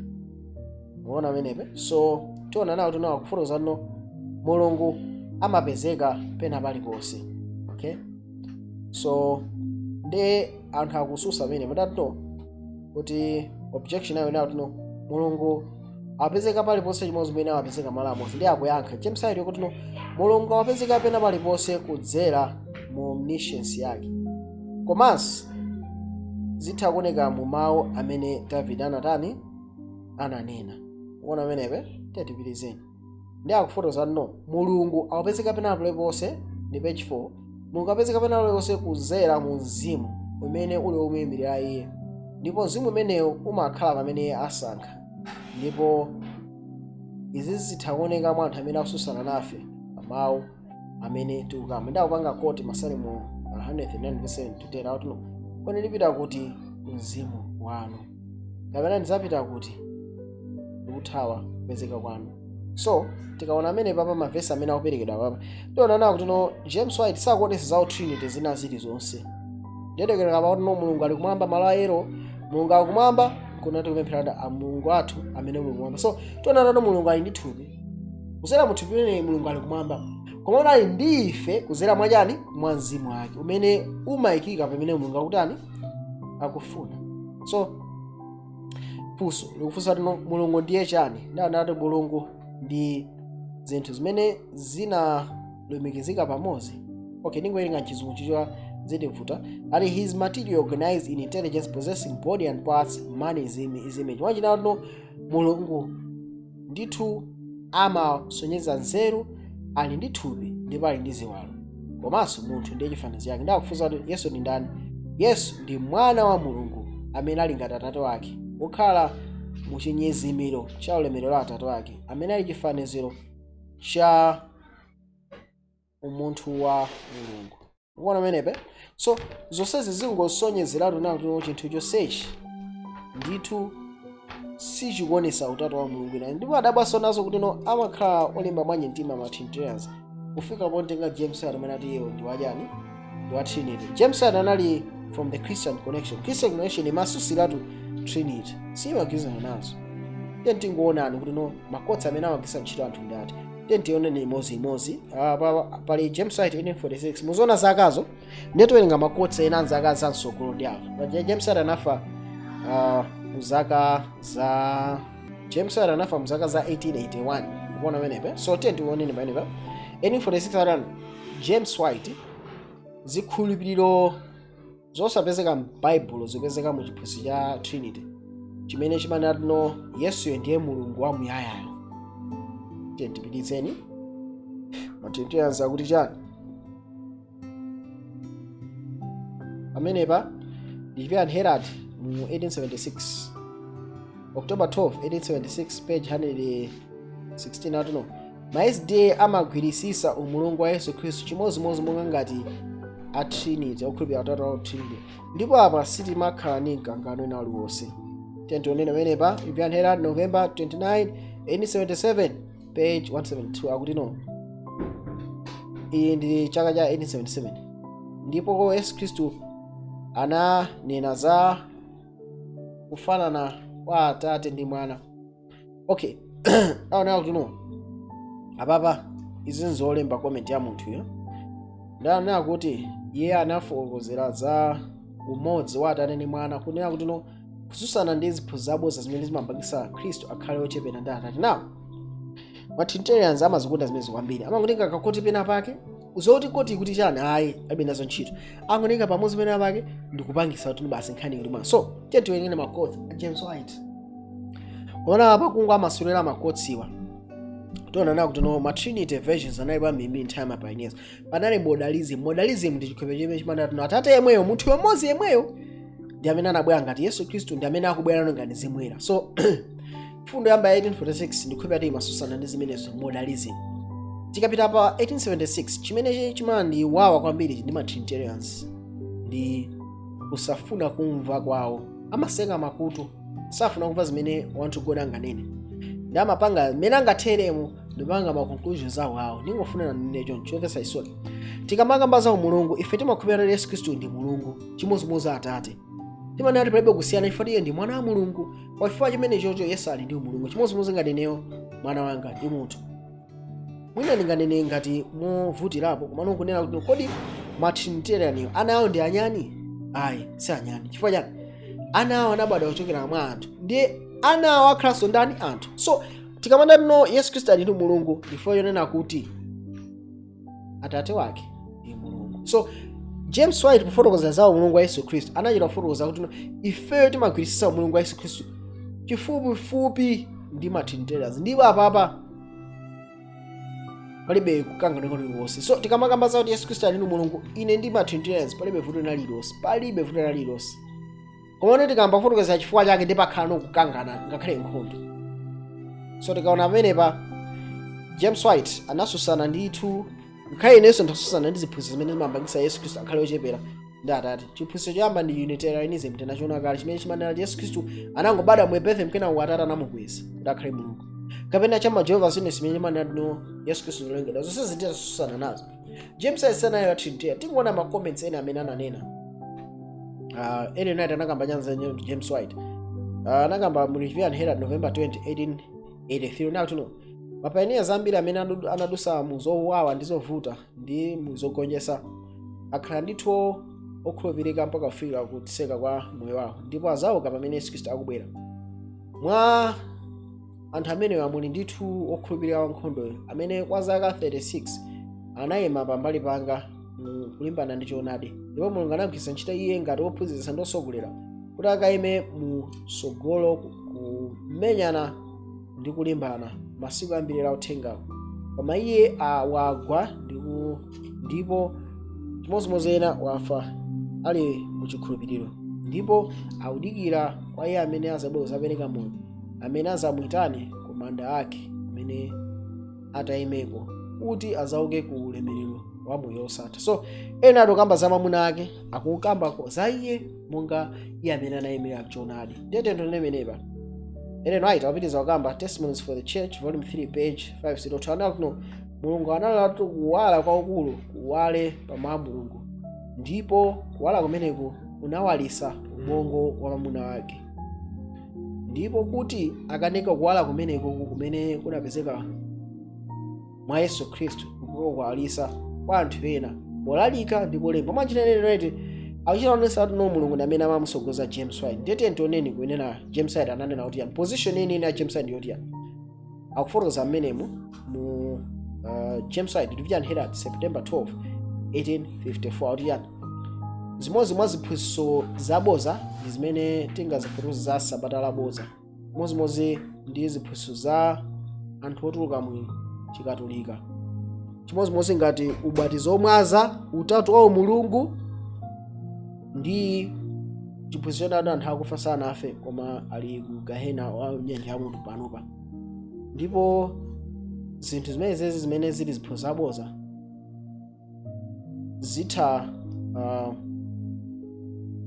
ziphunzitso zimenezi ndaona atuno anthu ambiri amene anyamula ziphunzitso zimenezi azichita iwo mukusaziwa, koma anthu amene ali mpingo wa Khristu Yesu akufunika zinyamulebe zinthu zimenezi kufikira pamene chiweruzo chizadze.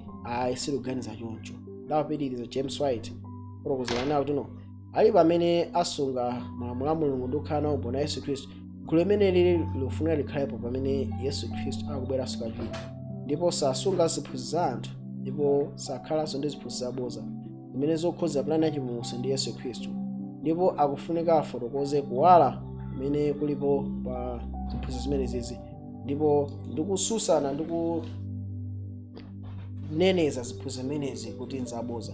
Patuno tsiku loopsa likubwera. Mwanjitena James White mu chaka cha 1854 akususiratu chiphunzitso cha utatu wa Mulungu, akuzika pamodzi ndi ziphunzitso zina zangati zokuti anthu akufa sanafe. Ndete ndonemenepa James White Law and the Gospel mu chaka cha 1870 akuti chani, Atate ndi Mwana anali limodzi mu chilengedwe ndiponso mu chipulumutso.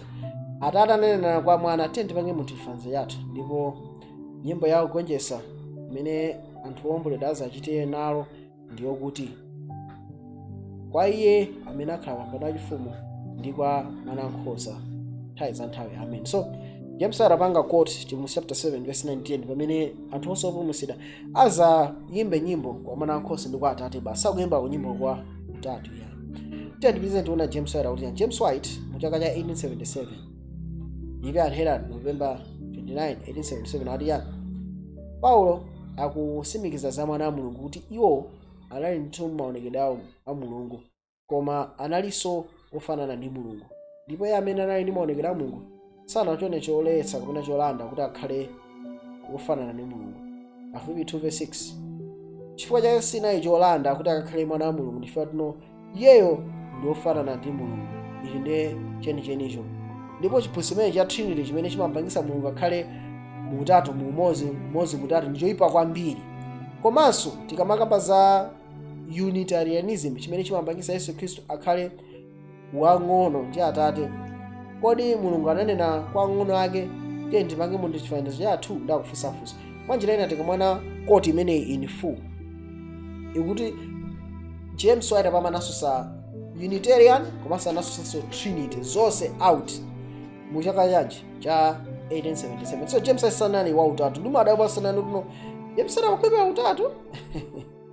So pamene pa James White mukulo mene Life Incidents page 343 page mu chaka cha 1868 akuti chani, Yesu anapemphera kuti Atate wake akhale amodzi monga ngati iye ndi Atate ali amodzi. Pemphero isi inafotokoza za ophunzira amodzi ndi mitu 12 koma inakamba za ophunzira 12 amene ali ndi cholinga chimodzi ndi ntchito imodzi pamene akachitire kwa iwo amene ali master wawo. Ndipo Atate ndi Mwana sali magawo a Mulungu mmodzi mwa atatu koma ali ndithu anthu awiri olekana amene ali chimodzi cholinga ndi zochita zonse za chipulumutso. Ndipo anthu opulumutsidwa kuyambirira amene azakhale nawo mu chipulumutso chimenechi kufika omalizira azapereka ulemu ndi ulemerero kwa Iye amene anapulumutsa, kwa Mulungu ndi kwa Mwana Wankhosa. So James White sanali wa Trinity akuchita kufotokozeratu motheratu. Ndete one penepa James White The Law and the Gospel page 2 ndi page 3 mu 1870 uthenga wa Mwana wa Mulungu ndiwo uthenga wabwino wa chipulumutso kudzera mwa Yesu Khristu.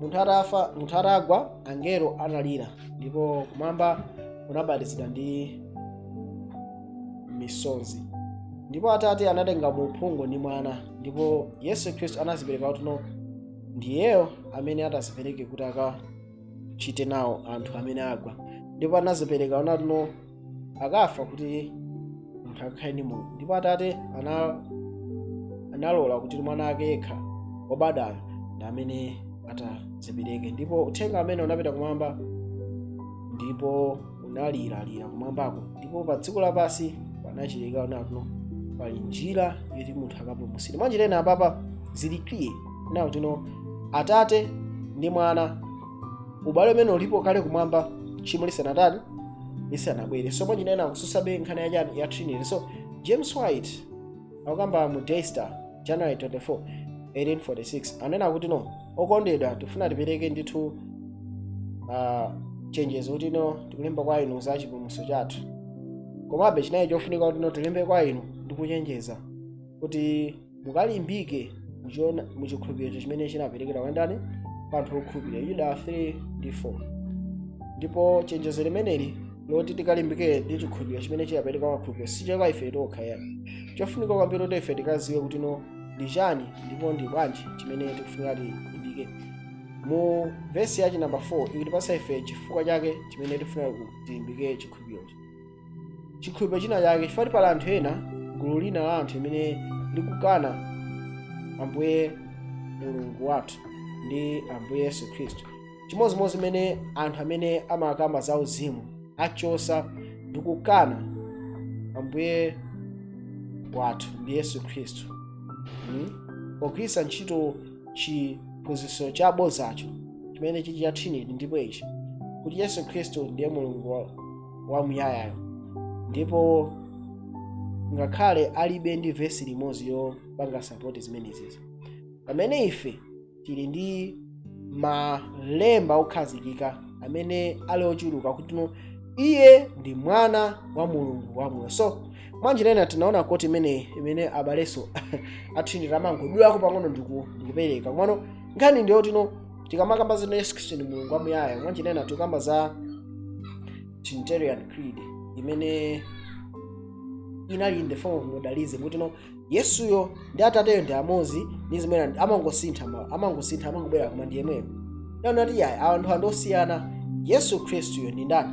Ndi mwana wa Mulungu. So koti imene simaonesa za Trinity ina iliyonse ndikudabwaso nayo kuti no anangodula pokhabo kuti ionese Trinity chifukwa chani.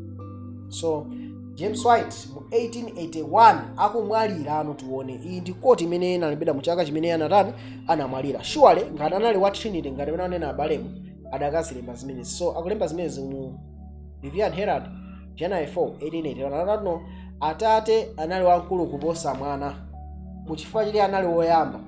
Mwana anali wofanana ndi Atate chifukwa analandira zonse kuchoka pa Mwana. So tikaona mavesi amenewa tikuonera pa Yohane 10 verse 1 mpaka 36 pamene Yesu Khristu ati Atate ndi ine ndi Atate ndi amodzi. Ndi anafotokoza no kodi mundigenda ine chifukwa no ndinani mwana wa Mulungu? Ndi anafuna kumugenda nati chifukwa iwe ukuzitenga ndiwe munthu, uzitenga ndiwe ofanana ndi ndani? Ndi Mulungu. Pamene tikaona Yohane chapter 14 Yesu anachita nena ati no ndipita kwa Atate chifukwa Atate ndi wamkulu kuposa ine, greater. So Atate ndi wamkulu kuposa Yesu Khristu chifukwa ati no iwo ndi amene anayamba. Koma Yesu Khristu mu zonse ndi ofanana chifukwa no analandira zonse, analandira umwana, analandira ndithu moyo wa Mulungu. Yesu Khristu ali ndi moyo mwa iye yekha. So James White position yake ili clear, sanali wa Trinitarian. Ndipo kumene ana James and Trinitarian ndikunama kwaukulu. Ndiyo chifukwa munthu wangufuna kuti aganize choncho komano sizili choncho. Iyi ndi boza la nkhunguniza amene ndandimvetsa chisoni kwambiri.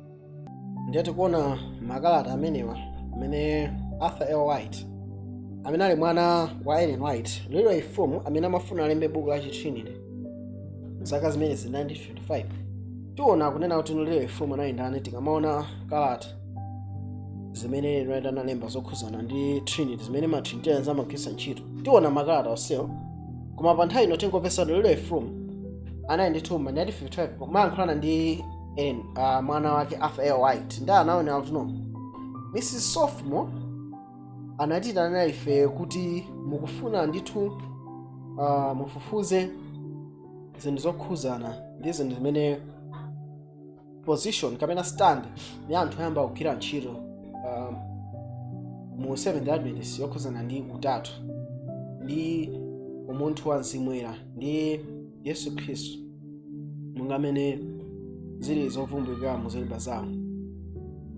Ndimaganiza kunena kuti ndikufunika kungovomereza ona kuti no anthu oyamba kugwira ntchito sanali ma Trinitarians. So Arthur White amene ni mwana weniweni wa Ellen White akumuza lero ifumu akulu avinge mungofunika mungogonje consider ndikujonje mukufuna mungogonjeza no anthu ambira kugwira ntchito ma Adventists ambira eni sanali ma Trinitarians. So pamene munthu akubwera manati yayi anayi paradigm shift eza mimi mawo komano apa kunena bwino no anthu ambira ma Adventists sanali majana sanali ma Trinitarians. Tikalembaso kalata imene lilo ifumu amamfunsa so H. Cottrell yeti imene ili pa September 16, 1931 anayakhala no Bale Cottrell anayankha kuzera mu kuzewa kwanga chiphunzitso cha Trinity ndi Umulungu sinaphunzitsidwe ndi ma Seventh Adventists makamaka masiku angu ayambirira amuthengawo. So tiona nawo tikuyambira 1955 ayambirira kugwira ntchito sanali ma Trinitarian, 1931 ayambirira kugwira ntchito sanali ma Trinitarian. So Fuluma amafuna alembe buku limene limaonesa chi Trinity ndi adakatani chifukwa muzolembera za anthu ayambirira mulibemo za Trinity. Komanso mwana were noyera kuti mulibemo zotani za Trinity muzolembera za anthu amene anambapeka. Ndiye Fuluma atani chifukwa amafunika alembe buku la chi Trinity. Ndiye anatani Fuluma.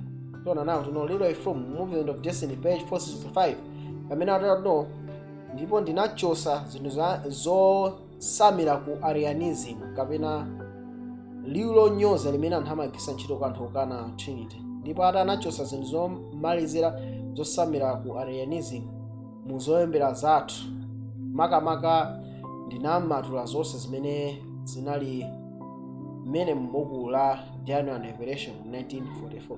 So buku la Daniel and Revelation lilo ifulumu anayipanga edit mchaka cha 1944 and mukapanga download buku limene mupeza 1944 muipeza version of which mulibe muchinese cha one true God. Ndiye George Knight afotokoza amene panawo tuno mu 1993 afotokoza tuno ambiri amwayo a Seventh Adventists amene anamvesa mpingo sangakwanisa kulowa mpingo amene lero atakhala pali kukakamiza kuti akagwirize zikhulupiriro za mpingo makamaka chikhulupiriro cha namba 2 chimene chimakhuza Utatu wa Mulungu. Ndiye tikaona George Knight anawo tuno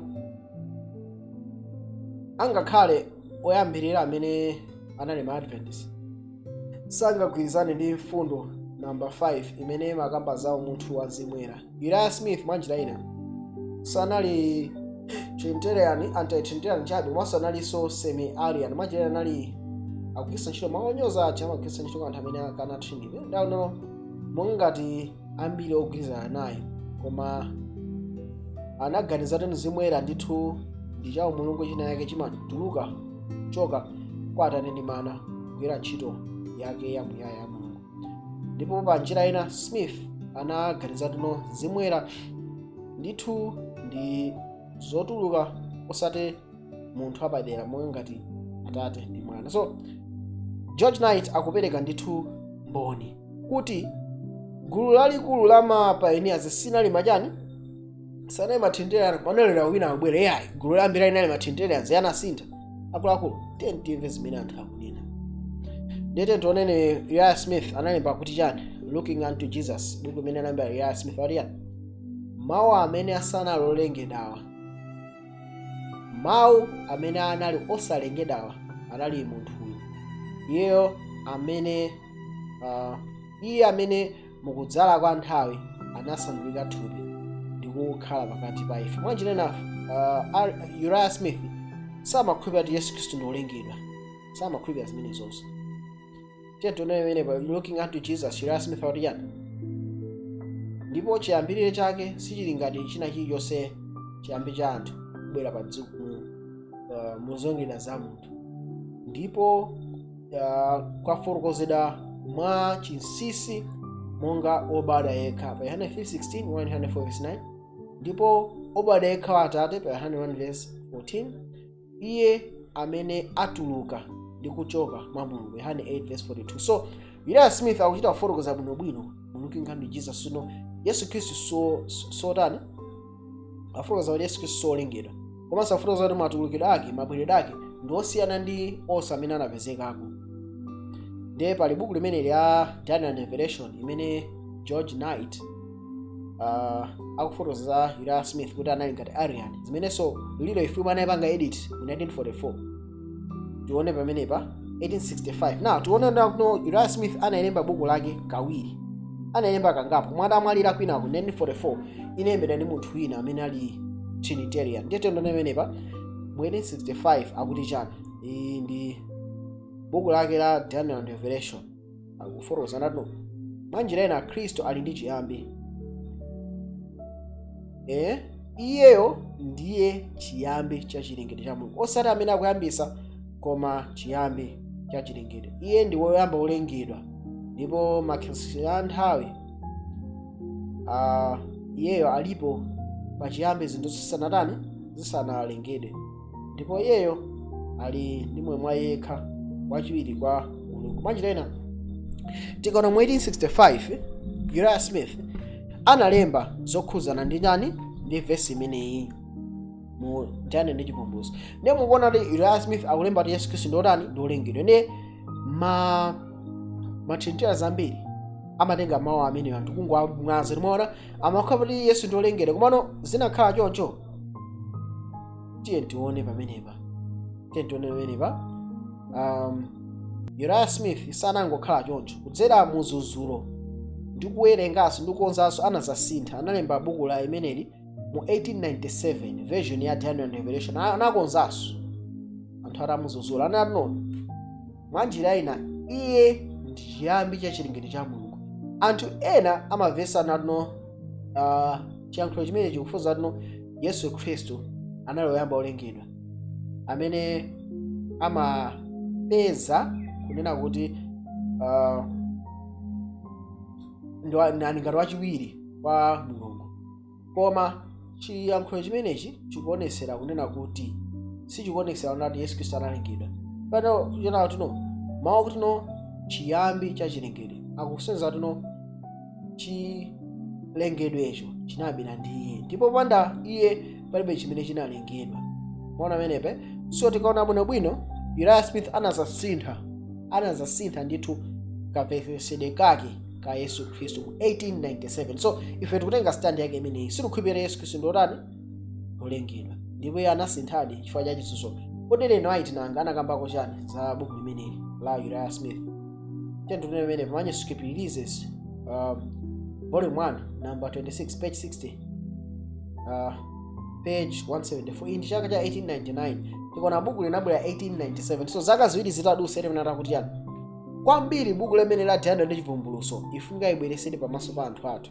Pali buku li ndi anthawi ino, buku limene likhala ndi uthenga amene anthu onse afunika kuwerenga ndi kumvesesa. Mwanjira ina anthu amafunika kuwerenga ndi kumvesesa chani za uthenga umene uli mmene mundionera kuti Yesu Khristu ndi mwana ndani wa Mulungu. So now tino manuscript releases volume 1 number 26 page 63 page 174 chaka cha 18 ndana kuti ndikuyankhula za buku ili chifukwa tino ndi imene ingagwirisire ntchito kuphunzitsa anthu amene sakumvesa mawu a Mulungu. Ndakupitiriza Ellen White mu manuscript releases volume 2 ona kuti china chilichonse chichitike kuti buku limeneli libwere, buku limeneli la Daniel ndi Chivumbulutso litani limwazidwe.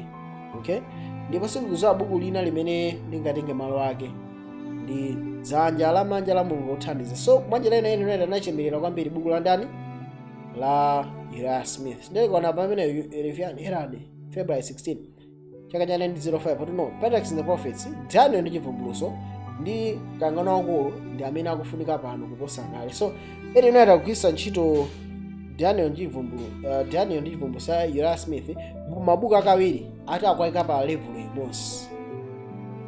So tiyeni tionene pamenepa looking unto Jesus. Uriah Smith akuti Mulungu yekha ndi amene alibe chiyambi, ndipo ku nthawi mamiriro mene nthawi yoti ndi akutali kwambiri no munthu sangapesese. Mwanjira ina nthawi imene ndi amuyaya mawu anabwera. So Uriah Smith anakhulupirira ndithu natino Mulungu yekha ndi amene alibe chiyambi, koma Yesu Khristu ali ndi chiyambi ku nthawi za nthawi pamene amabadwa. So Ellen White akuti chani kalata 66 page 1894. Sorry, kalata 66 muchaka cha 1894 page 18 sizotetezeka kugwira mzimu kwa wina, tikufuna mzimu woyera umene ali Yesu Khristu. Uyu ndi Ellen White amakhulupirira Yesu Khristu ndiye mzimu woyera. So tikamaona ndithu buku limeneli anafotokoza kuti kunena tino buku limeneli litani limwazidwe. So tangomaliza part 1, tipitiriza ndi part 2 imene titapitirize kuona zimene ophunzira ake a Yesu Khristu anakhulupirira, ma pioneers kuna makhulupirira chani. Mulungu akudaliseni pamene mutapitirize kumvesera ndi kuphunzira choonadi. Mulungu akudaliseni mukagayeso kwa ena.